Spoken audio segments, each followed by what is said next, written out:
my house, you spoke 6 languages fluently, or you didn't speak at all. When I was 8 and accidentally used a French word when I was supposed to be speaking Spanish, my mom slapped me across the face so hard I fell off my chair. You see, neither of my parents spoke anything except English, but they were both completely obsessed with this idea that multilingual people were superior, and that they'd ruined their own lives by only knowing one language. They'd watch videos of people switching between languages, and mom would literally cry about how beautiful it was and how stupid she felt. Dad would get drunk and rant about how if he'd learned languages as a kid, he could have been someone important instead of working at a warehouse. So when my older sister Louise was born, they decided their kids would be different. Every day of the week was assigned a different language, and we had to only speak that language all day long. Monday was French, Tuesday was German, Wednesday was Mandarin, Thursday was Arabic, Friday was Russian, Saturday was Japanese, Sunday was review day where we practiced all of them. If you accidentally spoke English or mixed up languages, you got punished immediately. It was either no dinner, locked in your room for hours, or sometimes mom would make you write lines in the language you messed up. We had tutors coming to the house every single day after school. My parents couldn't understand anything the tutors were teaching us, but they'd sit there watching us like hawks to make sure we looked like we were learning. My brother Wyatt was 11 and already having panic attacks before his lessons because the tutors would report to our parents if we weren't progressing fast enough. Mom and dad would record us and send the videos to distant relatives and post them online like, "Look at our genius children." If anyone complimented our language skills, they would act like they'd personally accomplished something amazing, even though they couldn't understand a word we were saying. When I turned 13, mom and dad sat me down and told me I had exactly 2 years to become fluent in all 6 languages, or they were sending me to a boarding school in Europe that specialized in intensive language learning. They showed me the brochure and it looked like a prison. Kids in uniform sitting in silent classrooms with no phone calls home and no visits for the first year. Dad said, "We've already contacted them and they're expecting you unless you prove you can do this." I was already studying like 4 hours a day after school, and I was exhausted all the time. My grades in regular school were tanking because I was too tired to focus on anything except languages. Wyatt was falling apart too, and he'd started having nightmares about the tutors. One day I just snapped. During my Mandarin lesson, I started making up complete gibberish that sounded vaguely like Mandarin, and told the tutor I'd been practicing with some advanced materials. The tutor looked confused and asked me to repeat myself. I just kept going with the fake language, stringing together sounds that meant nothing. When my parents asked how the lesson went, the tutor said I'd been speaking something he didn't recognize. I told my parents it was a regional dialect I'd learned from videos online, and that the tutor clearly wasn't educated enough to understand it. For like 2 weeks I got away with it. I'd just speak nonsense during my lessons and tell my parents the tutors weren't qualified to test me properly. Wyatt caught on and started doing it too. We were finally getting some relief. Then mom and dad brought in experts. Real linguistics professors from the university who spoke all 6 languages fluently. They tested us for hours and figured out immediately that we'd been faking. When the experts told my parents we'd been speaking gibberish, Dad went absolutely insane. He grabbed all our language books and threw them at us one by one. Mom was screaming about how embarrassed she was and how we'd made them look like fools. They grounded us for 2 months and doubled our study time. Now we had tutors in the morning before school and at night after school and all weekend. I was getting maybe 3 hours of sleep and I started falling asleep in class. I couldn't take it anymore. I went to my school counselor and showed her the bruises on my arms from where Dad had thrown books at me. She called Child Protective Services and they removed me and Wyatt that same day. We stayed with a foster family for 2 months and it was the first time in my life I could just speak English whenever I wanted. I didn't have to think about conjugating verbs or remembering tones. Wyatt started sleeping through the night and I actually started enjoying school again. Then mom and dad showed up at family court with their lawyer and all 6 of our tutors. The tutors testified that we were actually making good progress and that multilingual education was beneficial for children. They brought in the linguistics professors who said that while our parents' methods were strict, we were genuinely learning, and that removing us from that environment would waste years of progress. Louise testified that she was grateful for her upbringing, and that Wyatt and I were just being lazy. The judge ruled that we had to go back home. That night, Dad sat us down at the kitchen table and said, "From now on, there is no more English in this house. You speak the 6 languages, or you don't speak at all." I sit there frozen, my hands pressed flat against the kitchen table to stop them from shaking. Dad's eyes move from me to Wyatt and back again, waiting for one of us to mess up, to say something in English so he can prove his point. Wyatt stares down at his lap, and I can see his chest moving too fast, like he's trying not to cry. The silence stretches out so long my ears start ringing. Finally, Dad pushes back from the table and walks out, and Mom follows him without looking at us. I grab Wyatt's hand under the table and squeeze it once before letting go, because even that feels dangerous now. We sit there for maybe 10 more minutes not moving, and then I get up and go to my room where the language schedule is already taped to my door. Monday French, Tuesday German, Wednesday Mandarin, Thursday Arabic, Friday Russian, Saturday Japanese, Sunday review. The same schedule that's been controlling my life since I was little, except now there's no escape at all. I change into pajamas and get into bed even though it's only 8 o'clock because I don't know what else to do. Through the wall I can hear Wyatt moving around in his room, and I press my palm against the wall wishing I could tell him we'll figure something out, but I don't even believe it myself. The next morning, Mom wakes us up at 6 instead of 7, and when I stumble into the kitchen, there are new schedules taped to every single wall. Kitchen, living room, hallway, bathroom, even inside the pantry. Everywhere I look, I see those 6 languages staring at me. Mom points to the Monday French schedule and says something in French that I'm pretty sure means we're starting now. I force my brain to switch over and respond in French that I understand, and she nods and hands me a bowl for cereal. Wyatt comes in looking half asleep, and Mom snaps at him in French to wake up, and he flinches but answers back in French. We eat breakfast in French, get ready for school in French, and even though I've been doing this for years, it feels different now. Heavier. Like the words are made of rocks I have to carry around. At the school, I can finally speak English again, and it's such a relief I almost cry in homeroom. But by Tuesday night, I'm so tired I can barely think. The German tutor leaves at 7, and I still have 2 hours of homework in German, and I'm staring at verb conjugations that keep blurring together. My head drops forward and I jerk awake. Then it happens again. The third time I don't wake up until Mom is shaking my shoulder hard enough to hurt. She's yelling at me in German, and I try to focus on what she's saying, but my brain feels like mud. She makes me sit at the table and finish every single problem, standing over me the whole time to make sure I don't fall asleep again. When I finally finish, it's almost midnight and I have to be up in 6 hours. I drag myself to bed and pass out immediately, and then the alarm is going off and I feel like I haven't slept at all. At the school the next day, I can barely keep my eyes open during math class, and my teacher asks if I'm feeling okay, but I just nod and try to sit up straighter. Wednesday night, I wait until everyone is asleep, and then I sneak into the kitchen where our backpacks hang by the door. My hands shake as I tear a tiny piece of paper from my notebook and write in English, "We'll get through this together." Just seeing English words that I chose to write, not because someone forced me, makes my throat tight. I fold the paper as small as it will go and slip it into the front pocket of Wyatt's backpack, then hurry back to my room before anyone catches me. Thursday morning is Arabic day, and I'm exhausted before breakfast even starts. We sit at the table conjugating Arabic verbs out loud while Mom watches us, and I see Wyatt's hand go to his backpack pocket. He pulls out the tiny folded paper and his eyes get wide.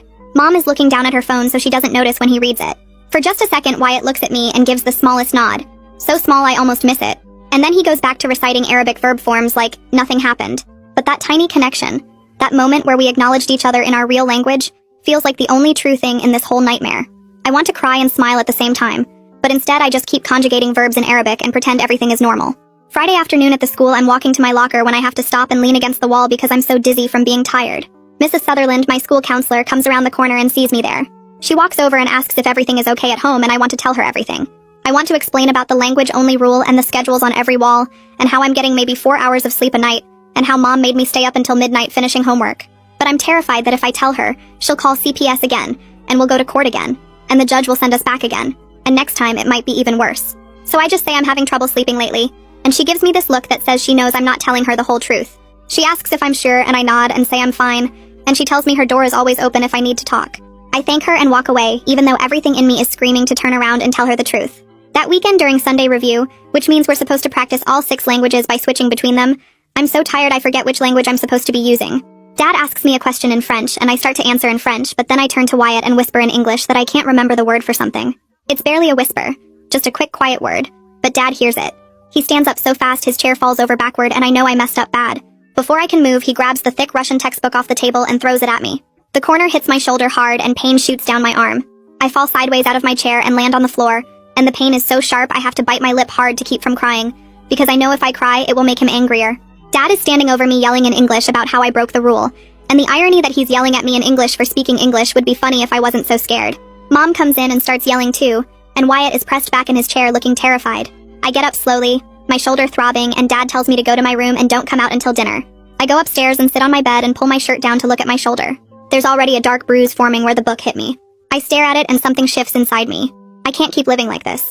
I don't know what I'm going to do yet, but I know I have to do something, or I'm going to break completely. Monday morning, I'm back in French mode, my shoulder still aching under my shirt. During lunch, I go to the library instead of the cafeteria, and I find my science textbook in my locker. I open it up and look at the inside of the front cover where there's a pocket for papers. I take out a piece of notebook paper and start writing in English, and it feels like breathing after being underwater. I write the date, and then I write Dad threw a book at me yesterday, and it left a bruise on my shoulder. I write about the language-only rule, and about falling asleep during homework, and Mom making me stay up until midnight. I write about being so tired I can barely think. When I'm done, I fold the paper small and slide it into the textbook cover pocket where no one will find it. I decide I'm going to keep writing everything down. Every punishment, every time they hit us, or don't let us eat, or make us stay up too late. I don't know what I'll do with it yet, but at least I'll have proof. At least I'll have something written in my own language that they can't take away from me. The act of writing it makes me feel a little bit less powerless, like I'm holding on to a piece of myself even though they're trying to control everything else. The next Wednesday, I'm in my room after school trying to start my Mandarin homework when I hear Wyatt's door open. His Mandarin tutor Isabella is supposed to arrive in 10 minutes. I hear Wyatt go to the bathroom, and then I hear this sound that makes my stomach drop. He's breathing too fast, these quick, gasping breaths, and then he starts crying. I run into the hallway and find him sitting on the bathroom floor with his back against the wall, crying and hyperventilating. I drop down next to him and grab his hands, and I can feel them shaking. I start talking to him in English, whispering as quiet as I can because if our parents hear us, we're dead. I tell him to breathe with me, in for 4 counts and out for 4 counts, the way the foster mom taught us during the 2 months we were in foster care. Wyatt tries, but he can't slow his breathing down, and he keeps saying in English that he can't breathe. He can't do this anymore. I keep coaching him through the breathing exercises, counting out loud in the quietest whisper I can manage, and slowly his breathing starts to even out. His face is red and wet with tears and snot, and I use toilet paper to help him clean up. The doorbell rings, and I know that's Isabella arriving for his lesson, and Wyatt's eyes go wide with panic. I tell him it's okay. Just get through this one lesson, and I help him stand up, even though his legs are shaky. We go downstairs together, and Mom is already letting Isabella in, and I can see Wyatt is still trembling. Isabella sets up her materials at the dining room table like always, but when she looks at Wyatt, her expression changes. His eyes are still red and puffy, and his hands won't stop shaking. Mom and Dad are standing in the doorway watching the lesson like they always do, but I see Isabella glance at them and something shifts in her face. She starts the lesson in Mandarin, asking Wyatt simple questions, but she keeps looking at him with this concerned expression. Every few minutes, she glances toward the doorway where our parents are standing, and I can tell she's seeing something she doesn't like. Wyatt is trying to focus, but his voice keeps shaking when he answers her questions. Isabella writes something in her notebook, but I can tell it's not about Mandarin grammar. She keeps the lesson shorter than usual, only 45 minutes instead of an hour, and when she packs up her materials, she looks at Wyatt one more time with worry in her eyes. After she leaves, I wonder if she might actually help us, if she might be someone who would do something instead of just looking away like most adults do. But I don't let myself hope too much because hoping just makes it hurt worse when nothing changes. That weekend, Mom and Dad call Wyatt and me into the living room and tell us they have an announcement. Dad pulls out his laptop and shows us the router logs. All these pages of every website anyone in the house has visited. He says from now on, they're going to check these logs every single night to make sure we're only looking at language learning websites. Mom says they're also going to check our phones and tablets every night before bed to make sure we're not wasting time on anything that isn't helping us learn languages. I feel the walls of the house closing in on me. Every possible way to reach the outside world is being cut off. No secret emails, no looking up anything that might help us, no connection to anyone who might understand what we're going through. That night I lie in bed and my chest feels tight, like I can't get enough air. I start breathing too fast and I realize I'm having the same kind of panic attack Wyatt had. I force myself to do the breathing exercises, counting in my head, and slowly the panic fades, but the fear doesn't. The house feels like a prison that keeps getting smaller, the walls moving in a little bit more every day. Monday morning, Isabella arrives for my Mandarin lesson, and I notice right away that something is different about her. Her hands are shaking a little bit when she sets out her books and papers, and she keeps glancing at me instead of starting the lesson right away. I'm wearing a short-sleeved shirt because it's warm out, and the bruise on my arm from where Dad threw the book is visible. Faded to yellow-green now, but still obvious. Isabella stares at it for a long moment, and I see her swallow hard. Mom and Dad are in the doorway like always, watching us, and Isabella starts the lesson in Mandarin. But a few minutes later, Mom says something about needing to check on dinner, and she and Dad both step away from the doorway. The second they're gone, Isabella leans forward and asks very quietly in English if I'm okay. Her voice is so gentle and concerned that I feel tears start to build up behind my eyes. I want to tell her everything, but I'm terrified, so I just shake my head a tiny bit and look down at the table. She reaches across and touches my hand for just a second, and then Mom and Dad come back and she switches back to Mandarin like nothing happened. But that small moment of someone asking if I'm okay in English, someone seeing me as a real person instead of just a language learning project, makes me want to cry with relief and sadness at the same time. On Tuesday during lunch, I slip away from the cafeteria and head to the library instead of eating. My stomach feels tight, but I'm not hungry anyway. I find an empty computer in the back corner where nobody can see the screen from behind me, and I sit down and log into the school system. I create a new email account using a fake name that my parents won't recognize if they somehow find it. My hands shake a little as I type Missy Sutherland's school email address into the recipient field. I keep the message short and vague because I'm scared someone else might read it. I write that things at home have gotten worse with the language situation, and ask if we can talk privately sometime soon. I read it 3 times to make sure I haven't said anything too specific that could get me in trouble. Then I click send and watch the message disappear from the outbox. I open the browser history and delete every single entry from the past hour.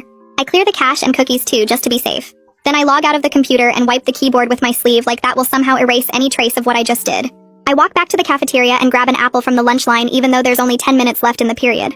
The next day, I check my new email account during study hall, and there's a response from Ms. Sutherland. She says we can meet during my study hall on Thursday, and promises to keep everything we talk about private. Reading those words makes my chest feel less tight for the first time in days. But then I start worrying about what I'm going to say and how much I should tell her. I spend Wednesday and Thursday morning going over it in my head. I practice describing the daily language schedule and the way Mom and Dad punish us when we mess up. I try to find words that will make her understand how bad it really is without sounding like I'm making things up or being dramatic. I'm scared that if I say too much, they'll just send us back home again like the judge did last time. On Saturday morning, Dad asks to see my phone while we're eating breakfast. My whole body goes cold because I forgot to delete the email conversation with Miss Sutherland. He scrolls through my school email and I watch his face get more focused as he reads. I reach across the table and take the phone back quickly and say I was just emailing my science teacher about homework. Dad stares at me for a long moment and I can hear my heart beating in my ears. He grunts and tells me to stay focused on languages and hands the phone back. I wait until he leaves the kitchen and then I delete every single email between me and Mrs. Sutherland. My hands are shaking so bad I almost dropped the phone. By Wednesday night, I've made up my mind that I have to tell Missy Sutherland everything. I lie in bed after my parents check that I'm asleep, and I whisper to myself about the schedule and the punishments and how tired I am all the time. I try to describe what it feels like to get hit with a book, or to go to bed hungry because I used the wrong language. I want to find the right words that will make an adult understand this isn't normal, and we need help. Thursday afternoon, I go to Mrs. Sutherland's office during study hall. She closes the door and asks me to sit down. I roll up my sleeves and show her the bruises on my arms from where Dad grabbed me last week. Then I turn around and lift up the back of my shirt to show her the bruise on my shoulder blade from where a textbook hit me. Her face goes really pale and she asks if she can take pictures. I nod and she uses her phone to photograph each bruise. Then I tell her about the language-only rule and how we can't speak English at all anymore. I describe how Dad throws books at us when we make mistakes, and how Mom makes us go without dinner. Mrs. Sutherland writes everything down in a notebook and her hand is shaking a little. When I finish talking, she looks right at me and says she's going to help us. She promises that this time will be different.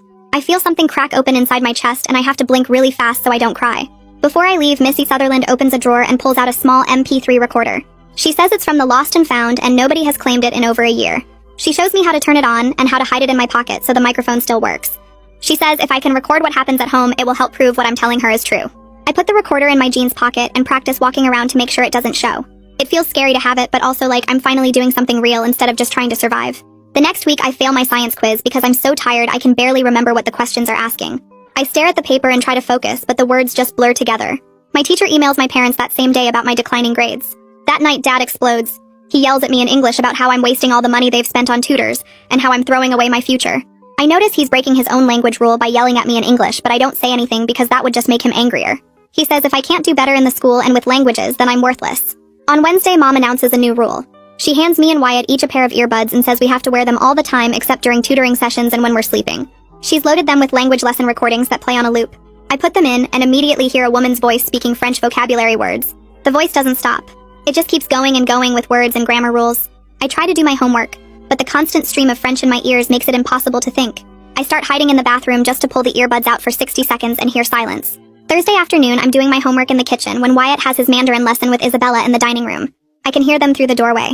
Wyatt is reciting something in Chinese, and then suddenly he just stops. I look up and see him staring at the wall with his mouth slightly open. He's not blinking or moving at all. Isabella leans forward and says his name, but he doesn't respond. She looks really worried and glances toward the hallway where Mom and Dad are standing and watching. Then she picks up her pen and writes something in her notebook, and I can tell it's not about Chinese grammar. She's writing about what she just saw. On Friday, Dad is yelling at us about our progress reports, and I remember the MP3 recorder in my pocket. I reach down and press the record button through the fabric. Dad's voice gets louder and meaner as he talks about sending us to that boarding school in Europe if we don't improve. He describes how we'll be there for a whole year with no phone calls home and no visits. His voice fills the kitchen and I keep my hand near my pocket to make sure the recorder is still running. When he finally stops yelling, I wait until I'm alone, and then I stop the recording. The next day at the school, I go to the library and log into a cloud storage account I created. I upload the audio file with shaking hands. The progress bar moves slowly across the screen and I keep looking over my shoulder to make sure nobody is watching. When the file finishes uploading, I feel like I've just done something that might actually matter this time. The next Wednesday, Mom and Dad call us into the living room after dinner, and Dad has this weird, excited look on his face that makes my stomach twist. He explains they've arranged for a special immersion weekend where one of our tutors will stay at the house the entire time to make sure we're only speaking our assigned languages even at night. Mom adds that we'll sleep in shifts so we can maximize our learning time, and my throat gets tight because that means there won't be any escape at all, not even when everyone else is asleep. I glance at Wyatt and watch all the color drain from his face until he looks almost gray, and his hands start shaking on the armrest of the couch. Dad keeps talking about how this will really push us to the next level, and Mom nods along like this is the most reasonable plan in the world, but all I can think about is how I won't even have my bed as a safe space anymore. That Saturday morning, the tutor arrives with an overnight bag and sets up camp in our dining room where he can monitor both of our study areas. The hours blur together with Russian vocabulary drills and grammar exercises, and I can feel my brain getting fuzzy from exhaustion.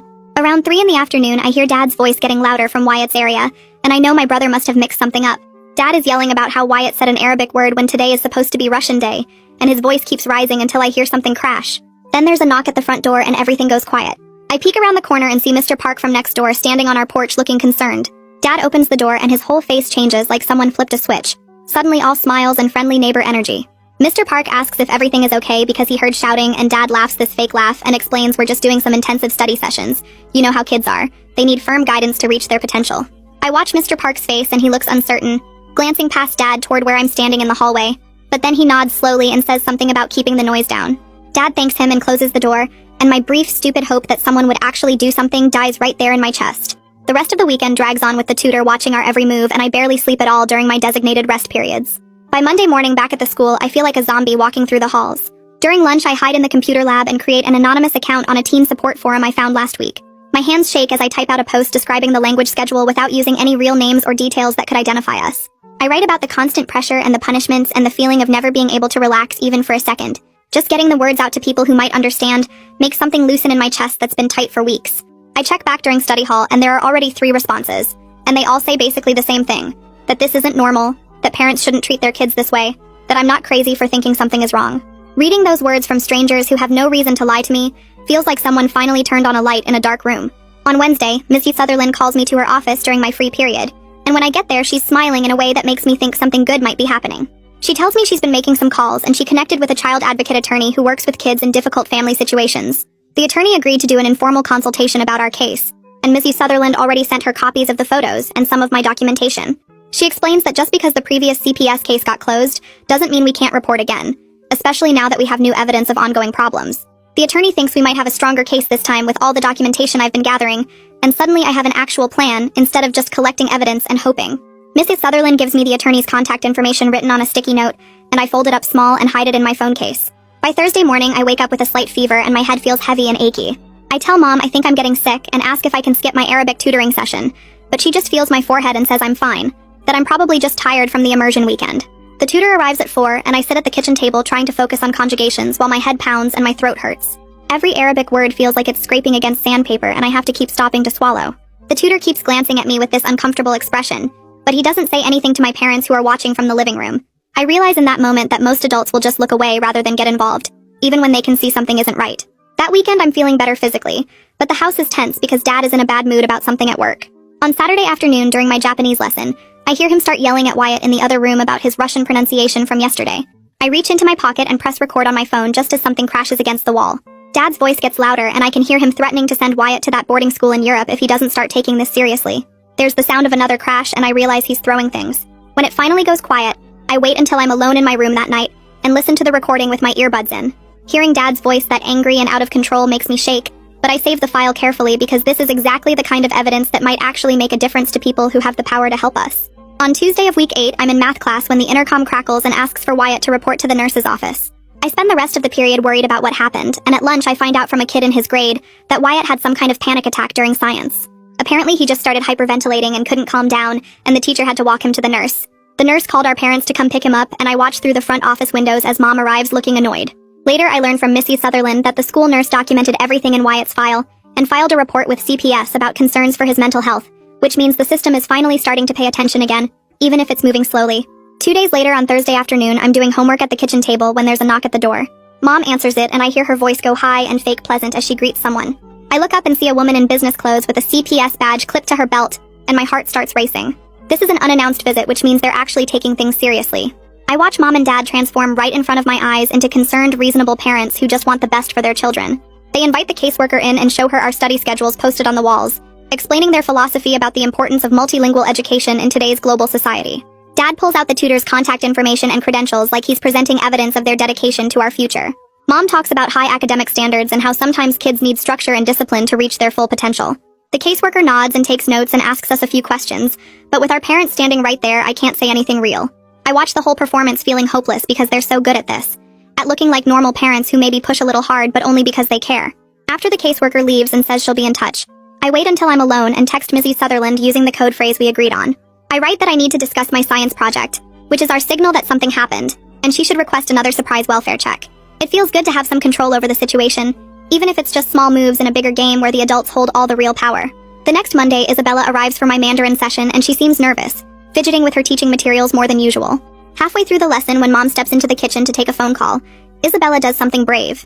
She tears a tiny piece of paper from her notebook and writes something on it quickly, then slides it across the table while whispering in Mandarin that if I ever need help to contact her. I glance down and see a phone number written in small, neat digits. I palm the paper and slip it into my shoe while nodding slightly to show I understand. When the lesson ends and Isabella packs up to leave, I feel this surge of gratitude that at least one adult is willing to stick their neck out for us, even in this small, quiet way that my parents hopefully won't notice. Thursday morning, I'm in the kitchen doing my Arabic homework when the MP3 recorder slips out of my hoodie pocket and hits the floor with a plastic clatter. Dad's head snaps up from his coffee and he stares at the little black device lying there between us. I watch his face change as he realizes what it is, and my whole body goes cold. He grabs it before I can move and turns it over in his hands, pressing buttons until he hears his own voice yelling from 2 nights ago. The recorder explodes against the kitchen counter and pieces of plastic scatter across the floor like shrapnel. Dad's screaming about betrayal and spying and how dare I record my own family. His face turning red as he picks up chunks of the broken device and throws them at me. One piece hits my cheek and I feel a sharp sting, but I don't move or speak. I just stand there watching my evidence plan fall apart in front of me. All those hours of careful documentation destroyed in seconds. Mom comes running and demands to know what's happening, and Dad shows her the broken pieces, explaining what I've been doing. She starts crying about trust and how they've given us everything, and this is how we repay them. I keep my mouth shut about the cloud backups and the school Chromebook, because if they knew about those, they'd take everything away. I let them think they've won, that they've destroyed my only way of gathering proof. Dad grounds me for a month and takes my phone right there, going through it to delete anything suspicious. But he doesn't find the cloud account because I used a different login. That night, I lie in bed thinking about all the recordings that are still safe online, all the evidence they don't know exists. By Friday, I've completely changed my strategy, and I'm using the school Chromebook during study hall to record conversations through its built-in microphone. The technology teacher showed us how to use the recording software for a project last month, and now I'm putting that knowledge to work. I create a new folder with an innocent name like History Research, and save all my audio files there with timestamps. Every day, I upload everything to the cloud before I leave school, so even if they take the Chromebook away, the evidence is preserved somewhere they can't reach. The whole system feels like a lifeline, the only way to prove what happens behind our closed doors when no one else is watching.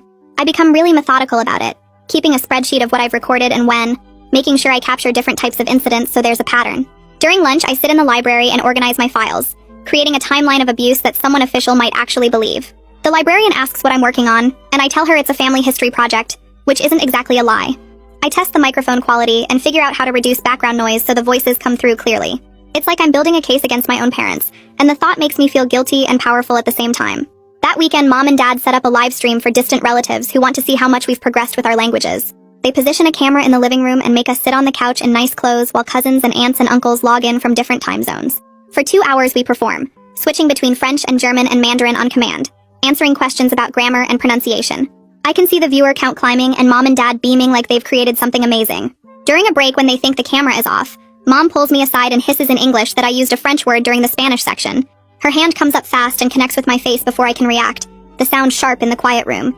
My cheek burns, and I blink back tears while she adjusts the camera and calls everyone back for more demonstrations. What I don't know until later is that one of my online forum friends is watching the live stream and catches the whole thing. She screen captures the moment with Mom's hand in motion, and my face twisted in pain, then another shot showing the red mark on my cheek. She sends me the images through a private message with a note saying she's sorry this is happening and asking if I'm safe. The evidence I didn't even plan for lands in my inbox like a gift, proof that someone outside our house witnessed what goes on here. On Monday morning before school, Wyatt corners me in the hallway and whispers that he's been thinking about running away. His eyes are red like he's been crying, and he tells me he can't take it anymore, that he'd rather live on the streets than spend another day in this house. I pull him into the bathroom and lock the door, trying to talk sense into him while keeping my voice down. I remind him we're only 11 and 13 with nowhere to go and no money, that we'd end up in way worse situations than we're in now. He argues that anything would be better than this, but I can see the fear behind his words, the desperation of a kid who just wants the pain to stop. I convince him to trust my plan to build enough evidence for CPS to remove us permanently this time, even though I'm not completely sure I believe it myself. I show him some of the screenshots and tell him about the audio files saved in the cloud, about the child advocate attorney who's reviewing everything. Wyatt's hands shake as he looks at the images on my phone, and I realize how much pressure I'm putting on him by asking him to hold on. I promise him that if the plan doesn't work in 2 more weeks, we'll figure something else out together. He nods slowly and wipes his eyes, and we leave the bathroom separately so no one gets suspicious. All day I watch him in the hallways between classes, making sure he doesn't bolt, praying he can hold it together just a little longer. That Wednesday, I lock myself in the bathroom after dinner and carefully photograph the bruises on my ribs from where Dad shoved me into the table edge the night before. I make sure the date and timestamp are visible in the corner of each image, taking multiple angles to show the full extent of the damage. The bruises are dark purple and yellow, spreading across my side in the exact shape of the table corner. I pull up my email on my phone and compose a message to the child advocate attorney through the secure address Miss Sutherland gave me. Writing out exactly how I got each injury makes me feel clinical and detached, like I'm reporting on someone else's life instead of my own. I describe the argument that led to the shove, the impact of my body against the wood, the pain that made it hard to breathe for the next hour. I attach all the photos and hit send before I can second-guess myself. The email disappears into the internet, and I sit on the bathroom floor wondering if anyone will actually do anything with this information, or if it'll just get filed away with all the other reports that didn't help us the first time. Mom bangs on the door asking what's taking so long, and I flush the toilet for effect before washing my hands and coming out. That night, the bruises throb every time I move, but I don't take any pain medication because I want to remember exactly how this feels. By Thursday afternoon, I get an email from the attorney saying she's filed an emergency motion for an in-camera interview, where Wyatt and I can talk to the judge privately without our parents present. She explains that this is our chance to tell our story directly to the person who makes decisions about our placement, that the judge will ask us questions about what's been happening, and we need to be completely honest. I feel hope and terror in equal measure because this could either save us or make everything so much worse if it doesn't work. If the judge doesn't believe us or thinks we're exaggerating, we'll go right back home and our parents will know we tried to get away again. The thought of their reaction if we fail makes my stomach hurt. I forward the email to Wyatt with a short message telling him to be ready to tell the truth when the time comes. He responds with just a thumbs up emoji, but I know he's as scared as I am. That night I can't sleep, running through everything I want to say to the judge, trying to find words that will make an adult understand how desperate our situation really is. Everything changes on Friday when Mom and Dad call us into the living room before breakfast and announce they're withdrawing us from the school to homeschool us. Dad explains that public school is interfering with our language education, and they've decided we'll learn better at home with full-time tutors. Mom adds that this way they can monitor our progress more closely and make sure we're not wasting time on subjects that don't matter. I realize immediately what's happening, that they somehow know something is going on, and they're trying to cut off our access to mandated reporters like Mr. Sutherland. Without school, we'll have no way to contact anyone outside the house, no opportunity to document what happens or send evidence to the attorney. We spend the whole weekend trapped inside with no phone access and no computer time except for supervised language practice. The walls feel like they're closing in, and I watch Wyatt retreating into himself, barely speaking even during meals. I try to catch his eye to signal that we'll figure something out, but he won't look at me. Sunday night, I lie awake thinking about how perfectly they've isolated us, how smart they were to realize the danger and shut it down before we could escape. What I don't know is that Mrs. Sutherland files a new report with CPS on Monday morning, citing the suspicious timing of our sudden withdrawal from the school. She documents the pattern of our parents pulling us out right after the emergency motion was filed, noting that this appears to be retaliation and an attempt to prevent us from accessing help. She includes copies of all the evidence I've given her and requests an immediate welfare check. I have no way of knowing any of this is happening because I'm stuck at home with no contact with the outside world, but later I'll learn that she refused to let our case drop just because we disappeared from campus. She calls the attorney and they coordinate their efforts, building a case even without our direct involvement. Mrs. Sutherland tells the caseworker about the bruises she photographed, the audio recordings, the pattern of escalating abuse, and insists that our removal from the school is itself evidence of danger. The homeschool schedule is absolutely crushing, with tutors arriving at 8 in the morning and staying until 8 at night. Mom or Dad supervises every single moment, sitting in the room during lessons and watching us during breaks. I can't even go to the bathroom without one of them standing outside the door, asking what's taking so long if I'm in there more than 2 minutes. Wyatt and I communicate only in desperate glances across the table, trying to convey support and solidarity without words. The French tutor comes at 8, followed by German at 10, Mandarin at noon, Arabic at 2, Russian at 4, and Japanese at 6. We get 15-minute breaks between sessions to eat something quick and use the bathroom. My brain feels like mush by the end of each day, unable to absorb any more vocabulary or grammar rules. At night, I collapse into bed too exhausted to even think about escape plans or evidence gathering. The isolation is complete and suffocating. Every hour accounted for. Every moment monitored. Late Tuesday night, I wake up at 2 in the morning and realize everyone else is asleep. I slip out of bed as quietly as possible and creep downstairs, avoiding the creaky spots on the stairs that I've memorized over the years. I unlock the back door and step into our backyard, the grass cold and wet under my bare feet. I pull out my phone, which I'd hidden in my pillowcase, and check for Wi-Fi signals. Our neighbor's network isn't password protected, and I connect immediately, my hands shaking as I open my email. I send quick updates to Miss Sutherland and the attorney explaining that we've been withdrawn from the school and are being homeschooled with constant supervision. I tell them I have no way to gather more evidence or communicate regularly. I attach the screenshots from the live stream that my forum friend sent me. Sitting in the dark grass typing frantically before someone notices I'm gone, I feel like a spy in my own life, stealing moments of connection to the outside world. A light turns on upstairs and I quickly disconnect, delete my browser history and slip back inside. My heart pounds as I climb the stairs and slide back into bed, praying no one heard me leave. The phone goes back in its hiding spot, and I lie there in the dark, knowing that message might be my last contact with anyone who can help us. On Wednesday, I wait until everyone is at lunch and slip into the hallway bathroom with my phone. My hands shake as I open the camera app and switch it to video mode. I walk back to the dining room where the dent in the wall is still visible from where Dad threw that book at Wyatt last week. I grab a ruler from the kitchen drawer and hold it up next to the dent, making sure both are clearly in frame. I hit record and speak quietly but clearly into the phone. I say the date, the time, and explain what caused the damage. My voice sounds weird and formal like I'm giving a report, but I figure that's what you're supposed to do for evidence. The ruler shows the dent is about 3 inches deep and the paint is cracked around the edges. I film for maybe 30 seconds, then stop and watch it back to make sure everything is visible. The video feels like insurance, like proof that this is really happening and I'm not making it up or exaggerating. I upload it to the cloud account immediately and delete it from my phone just in case Dad checks my device again. My heart pounds the whole time I'm doing this because if they catch me gathering evidence like this, I don't know what they'll do. Thursday evening, I'm in the middle of my Russian lesson when I hear a car pull into the driveway. The tutor keeps going, but I can see Mom and Dad both get up and look out the window. Their faces change in a way that makes my stomach drop. Mom walks to the front door and I hear her voice go high and fake polite. Dad joins her and I catch the words police officers through the doorway. The tutor stops mid-sentence and we all just sit there frozen. A woman's voice asks if she can come in and speak with the children. That's the CPS caseworker from before. I recognize her tone. Mom says, of course, they're always happy to cooperate, but her hands are clenched into fists at her sides. Two police officers come in behind the caseworker and suddenly the whole energy of the house shifts. Dad can't hide his anger even though he's trying to smile. His jaw is tight and his voice has this edge to it. The caseworker asks to speak with Wyatt and me separately, and our parents immediately start objecting. They say we're in the middle of important lessons, that this is disruptive, that they weren't given proper notice. But the caseworker just looks at the police officers and one of them steps forward slightly. Dad's mouth snaps shut. Mom's fake smile gets even more stretched. The caseworker says it won't take long and asks us to come with her to the kitchen. I feel the power dynamic shifting slightly. Like maybe this time they can't just perform their way out of it. During the interview, the caseworker sits across from us at the kitchen table while one officer stands by the door.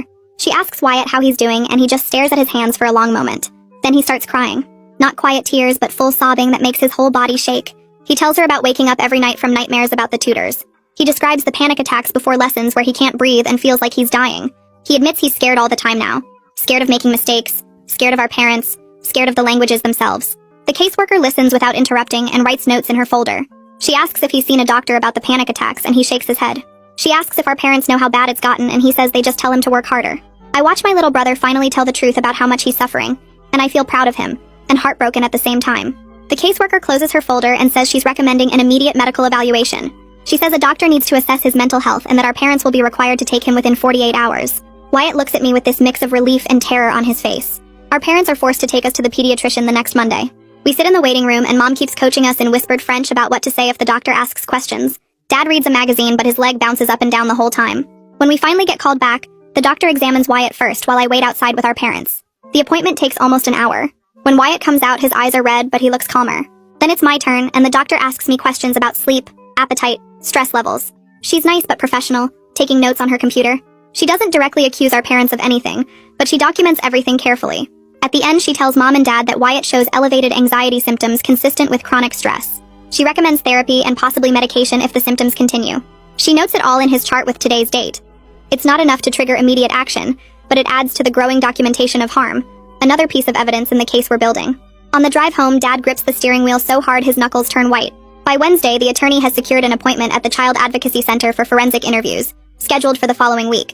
The caseworker calls to tell us and explains what will happen. Someone specially trained will talk to us about our home situation in a comfortable room with recording equipment. She says to just tell the truth and that the interview will be used to help the court understand what we're experiencing. After she hangs up, I spend days preparing myself mentally to tell everything to a stranger. I practice in my head what I'll say about the language schedule, the punishments, the fear that's constant now. I think about which recordings to play and which photos to show. Knowing this might be our last real chance to escape makes every moment feel heavy. Wyatt asks me what he should say, and I tell him just to be honest about the panic attacks and nightmares. At night, I lie in bed going over every detail I need to remember, every piece of evidence I've collected, every moment that proves this isn't normal. My mind won't shut off because I'm terrified of forgetting something important. Early Monday morning, before anyone else is awake, I sneak out of the house and walk to the school to retrieve a flash drive I'd hidden in my locker with copies of all my evidence. The sun is just coming up and the streets are empty and quiet. My breath makes clouds in the cold air. The walk takes about 20 minutes and the whole time I keep looking over my shoulder expecting to see Dad's car. The school building is locked, but I know which side entrance sometimes doesn't latch properly. I slip inside and the hallways are dark and echo with every step. My locker combination takes 3 tries because my hands are shaking. The flash drive is right where I left it, taped to the back panel behind my textbooks. I grab it and shove it deep in my pocket. Getting it feels like a small victory, like I've outsmarted them at least in this one small way. Dad has confiscated my bags and devices, but he doesn't know about this backup. On the walk home, I take a different route just in case, cutting through yards and side streets. I make it back inside and upstairs before anyone wakes up. The flash drive goes into a new hiding spot inside the lining of my winter coat that's hanging in the closet. Louise visits on Sunday and I hope she'll finally see what's really happening. She arrives around noon and brings groceries like she's trying to be helpful. Mom and Dad are all smiles and gratitude, playing the role of reasonable parents with a successful adult daughter. We sit in the living room and Louise asks how our studies are going. I want to tell her everything, but Wyatt shoots me a warning look. Instead, I say it's fine and she seems satisfied with that. Then she launches into this speech about how grateful she is for her upbringing. She talks about how the language skills have helped her career and made her stand out in job interviews. She says Mom and Dad pushed her hard, but it made her stronger and more disciplined. She looks right at me and Wyatt and tells us we're ungrateful for not appreciating what they're trying to do for us. I feel something break inside my chest. She admits she felt the same pressure growing up, that there were times she wanted to quit, but she pushed through and now she's glad she did. I realize she's so deep in denial about her own trauma that she can't acknowledge ours. She's convinced herself that the fear and exhaustion and punishment were worth it, and admitting we're suffering would mean admitting she suffered too. After she leaves, I go to my room and cry. The forensic interview on Wednesday is terrifying and relieving at the same time. The Child Advocacy Center doesn't look scary from the outside, just a regular building with a small waiting area. A woman introduces herself as the interviewer and leads Wyatt and me to separate rooms. Mine has comfortable chairs and soft lighting and toys on shelves even though I'm too old for toys. The interviewer sits across from me and explains that everything is being recorded, but it's just for the court, not for my parents to see. She asks me to tell her about my home life, and I start with the language schedule. I explain Monday through Sunday, the different languages, the punishments for mistakes. She doesn't interrupt or look shocked, just nods and asks gentle questions. She wants to know specifics about the punishments, so I describe the slapping, the thrown books, the bruises. I show her photos on the flash drive. Then I tell her about the recordings I've made and she asks if I can play some. I choose the one where Dad is threatening us about the boarding school. His voice fills the room, angry and mean, and when it ends, she just nods like she understands exactly how serious this is. We talk for almost 2 hours. She asks about school, friends, sleep, food, everything. By the end, I feel wrung out, but also lighter somehow, like I finally told someone who actually listened. 2 days later, Isabella submits a formal affidavit to CPS detailing the directives she received from our parents and her concerns about our welfare. I don't know this is happening until the caseworker mentions it during a phone call. She says the tutor provided a detailed statement about what she observed during her time in our home. Reading her statement later through the attorney, I learned she documented Wyatt's panic attacks during lessons, the visible injuries she saw on both of us, and the extreme pressure we were under. She wrote about how our parents monitored every session but couldn't understand what was being taught. She described the fear she saw in our faces and the way we flinched when our parents entered the room. She noted that the language instruction was far beyond age-appropriate levels, and that the schedule allowed no time for normal childhood activities. Knowing she was paying attention the whole time makes me feel less invisible, like at least one adult saw what was really happening and decided to do something about it. The emergency hearing happens the following Tuesday, and the attorney tells us to dress nicely. We sit in a courtroom that's smaller than I expected. Just the judge and some lawyers and a court reporter. The judge reviews all the evidence, including the recordings, photos, medical documentation, and witness statements. She listens to parts of the audio files through headphones, and her face stays neutral, but her eyebrows go up at certain points. She reads Isabella's affidavit and the pediatrician's notes. She asks the caseworker questions about the home visits and the sudden withdrawal from the school. Our parents sit with their lawyer looking tense and angry. When the judge finally speaks, she says she's ordering a safety plan. Our parents have to re-enroll us in the school immediately, attend parenting classes twice a week, and submit to unannounced home visits from CPS. She says any violation of the plan will result in immediate removal. She also orders that we continue therapy and that the language tutoring schedule must be reduced to no more than 1 hour per day total. It's not removal, and part of me is disappointed, but it's more protection than we had before. Mom and Dad have to sign the plan right there in front of the judge. Walking out of the courthouse, I feel like maybe things might actually get better, or at least less worse. That night at home, Mom and Dad barely speak to us except to say the schedule resumes tomorrow, and we better not give them any reason to violate the plan. I can see the anger in their faces, the way Dad's jaw clenches when he looks at me, the way Mom slams dishes in the kitchen. After they go to their room, I pull out my phone and search for safety alert apps like the caseworker mentioned. I find one that connects directly to the local police dispatch and lets you trigger an emergency response with just 2 taps. Setting it up takes maybe 10 minutes, but my hands shake the whole time because this feels huge. The app sits on my home screen now, a little red button that means I have power I never had before. I can call for help instantly if Dad throws something or Mom locks us in our rooms. The thought makes my chest feel less tight, like I can actually breathe properly for the first time since we came back from foster care. Wyatt asks what I'm doing and I show him the app, explaining how it works. His eyes go wide and he nods slowly, and I can tell he feels the same relief I do. We're not completely helpless anymore. The safety plan the judge ordered means our parents have to be careful now, and this app means we can prove it if they're not. The court paperwork includes a referral to a trauma therapist, and by Wednesday I'm sitting in her office for my first session. The therapist is maybe 40 with glasses and a calm voice, and her office has soft lighting and comfortable chairs that don't feel like a doctor's office. She asks me to tell her about what's been happening, and I give her the short version about the languages and the punishments and the removal, and having to go back. She listens without interrupting, and when I'm done, she explains that what I'm experiencing is a normal response to ongoing stress and fear. She teaches me this grounding exercise where you name 5 things you can see, 4 things you can touch, 3 things you can hear, 2 things you can feel, can smell, and 1 thing you can taste. We practice it together, and by the end, I feel more present in my body instead of floating somewhere above it. She says my racing heart and trouble sleeping and constant anxiety aren't signs that I'm broken or weak.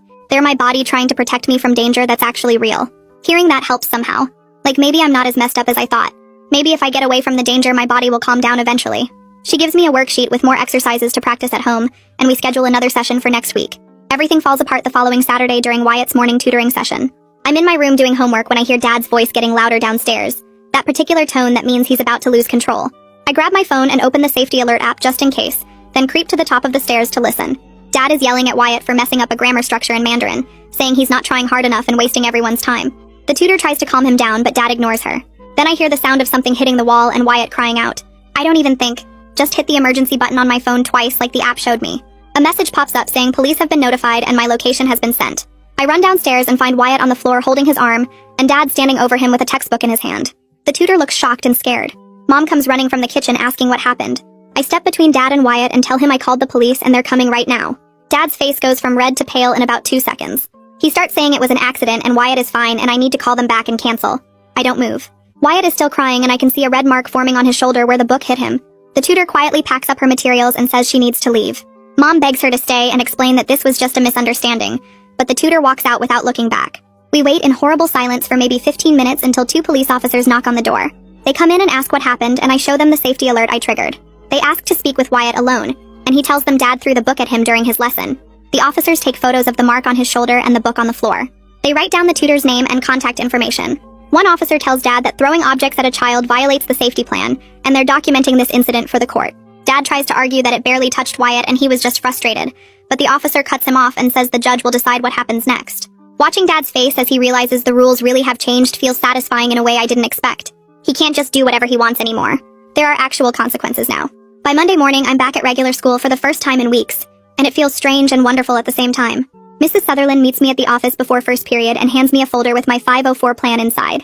She explains that both Wyatt and I now have accommodations including extra time on tests and assignments, permission to take breaks when we need them, and a pass to come see her anytime. She's also arranged for me to eat lunch in her office if the cafeteria gets too overwhelming. Walking through the halls toward my first class, I hear students speaking English all around me, and nobody is monitoring what language I use or timing my responses. I answer a friend's question about homework in plain English and don't have to translate it in my head first, or worry about using the wrong day's language. The relief is so strong I almost start crying right there by the lockers. In English class, the teacher hands back an essay I wrote before all this happened, and I got a B-, which normally would stress me out, but today just feels manageable. During lunch, I sit with some kids from my science class and they ask where I've been, and I give a vague answer about family stuff. Nobody pushes for details. The normalcy of it all, the boring everyday routine of school, feels like the best thing that's ever happened to me.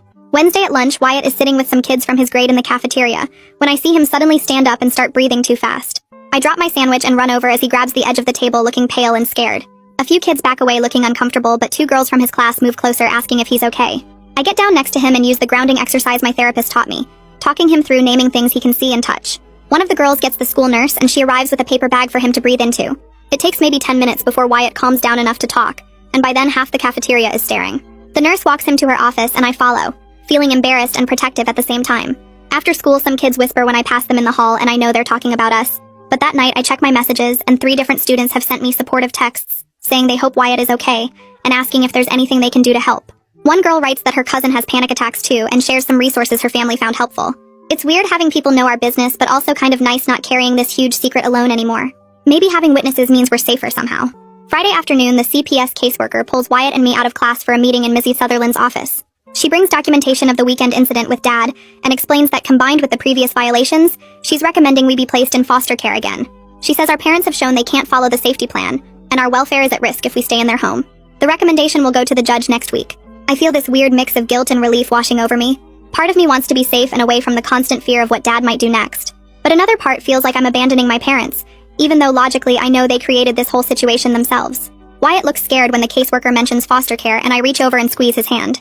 The caseworker says we'll likely go back to the same foster parent who had us before since she's already familiar with our case. That makes it slightly less terrifying.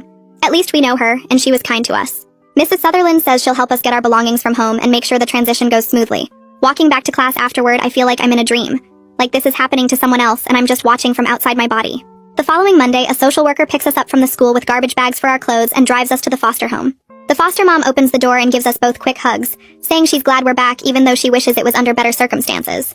The house looks exactly the same as I remember, comfortable and quiet and normal. She shows us to our rooms, which still have the same beds and dressers we used before.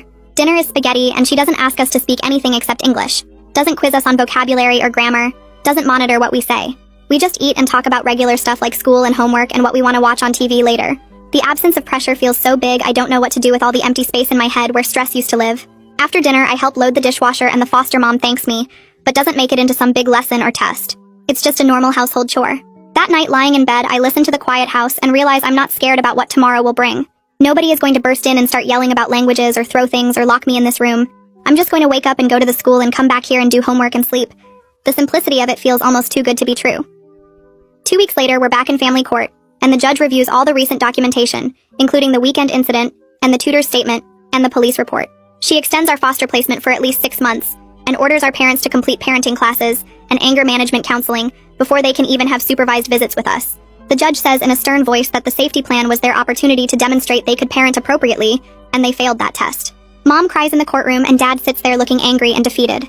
Louise is there too, and she glares at me like this is all my fault, but I don't look away. The judge's ruling feels like someone in authority finally validating that what happened to us was real and wrong, not just us being difficult kids who didn't appreciate our parents' efforts. Walking out of the courthouse afterward, I feel lighter somehow, like a weight I've been carrying for years just lifted off my shoulders. The caseworker says we'll have check-ins every month and therapy will continue, but for now we're safe where we are. In my new school, I decide to take Spanish as an elective because I actually want to learn it now that nobody is forcing me. The teacher is young and enthusiastic and makes language learning feel fun instead of like a test I might fail. She teaches us songs and games and cultural information about Spanish-speaking countries. When I mess up a verb conjugation, she just corrects me gently and moves on. No punishment or anger or disappointment. The other students in class are learning at different speeds, and nobody treats that like a moral failing. I realize that language learning can actually be enjoyable when it's your choice, and when mistakes are treated as normal parts of the process. During one class, we watch a video about a festival in Spain, and the teacher asks what we think about it, and I answer in English without even thinking about it, and she's totally fine with that. The freedom to use whatever language I need to express myself feels revolutionary. Maybe someday I'll actually become fluent in Spanish, but it'll be because I chose it, not because someone threatened me into it. After 3 weeks in foster care, Wyatt starts sleeping through most nights without waking up from nightmares. His therapist tells the caseworker he's making good progress even though he still has bad days sometimes. I watch my little brother slowly relax and act more like a normal 11-year-old, laughing at dumb jokes and playing video games and complaining about homework in ways that feel wonderfully ordinary. He's still anxious sometimes and loud noises make him jumpy, but he's not having panic attacks every other day anymore. Seeing him get better makes me feel like we made the right choice even though it was terrifying to trigger that app and call the police and basically blow up our family. The foster mom says healing isn't linear and we'll both have setbacks. But the important thing is we're safe now and have time to figure out who we are without constant fear. Some days I still feel guilty about what happened to Mom and Dad, but then I remember the bruises and the thrown books and Wyatt crying before his lessons, and I know we couldn't have kept living that way. We saved ourselves and maybe that's enough for now. 6 weeks later, Mom and Dad finished their court-ordered parenting classes, and the judge approved supervised visits at a family center downtown. The first visit happens on a Saturday afternoon, and I sit across from them at a table with plastic chairs, while a social worker named Mrs. Avery watches from a desk in the corner. Mom keeps her hands folded on the table, and Dad asks how school is going in this weird formal voice like we're strangers at a job interview. I tell them school is fine, and Wyatt says his math teacher is nice, and there's this horrible silence where nobody knows what to say next. Mom starts crying quietly, and Dad puts his hand over hers but doesn't look at us, and the whole thing lasts exactly 1 hour that feels like 6. Walking out to the foster mom's car afterward, my phone buzzes with a text from Louise that's really long, like 3 screens worth of words. I read the first part where she says she's sorry we got hurt, but she still thinks languages are beautiful, and maybe Mom and Dad just loved us too much in the wrong way. The rest is her explaining how she turned out okay, and how she's grateful for what she learned even if the methods were harsh. I don't know what to say back, so I just save the message in a folder and tell myself I'll think about it when I'm ready. Maybe in a few months or maybe never. One evening after dinner, I'm sitting on the bed in my foster room with my laptop, and I open the support forum where I first posted months ago, asking if my situation was actually abuse. I create a new anonymous account and start typing out everything that happened from the beginning with the 6-language schedule through the removal and court and coming back here. My fingers move fast across the keyboard, and I don't stop to edit or make it sound good. Just let the whole story pour out in one long post that takes me almost an hour to write. I read it over once to make sure I didn't include any identifying details, then hit submit before I can change my mind. Within 20 minutes, people start responding with comments like, "This is absolutely abuse," and "I'm so glad you're safe now," and "Your parents need serious help." Someone shares a similar story about their mom forcing them to practice violin 8 hours a day, and another person says they reported their parents for educational abuse too. Reading through the responses makes my chest feel warm and tight at the same time, because these people believe me and understand, and nobody is saying I'm being dramatic or ungrateful. There's no happy ending to write because Mom and Dad are still doing supervised visits, and Wyatt still has nightmares sometimes, and I don't know if our family will ever be normal. But typing out the truth and having people see it matters in a way I can't fully explain. Walking home from my Spanish class the next Wednesday, I practice saying, "Me gusta aprender español," out loud to myself, then immediately switch to English and say, "I like learning Spanish," just because I can. Nobody is monitoring which language comes out of my mouth or timing how long I stay in each one or threatening punishment if I mix them up. The freedom to choose feels like something I stole back from Mom and Dad, like reclaiming a part of myself they tried to own. I think about how healing probably isn't about forgetting what happened or pretending it didn't mess me up, but about deciding who I want to be now that I'm safe. Maybe I'll keep learning Spanish because I actually enjoy it, or maybe I'll quit and try something completely different like art or music. The point is, it's my choice now and that's what matters most. So yeah, that's basically it. Nothing scripted, nothing perfect, just me talking through it. Thanks for sticking around, it's always chill sharing these with you. Catch you again if you swing back by.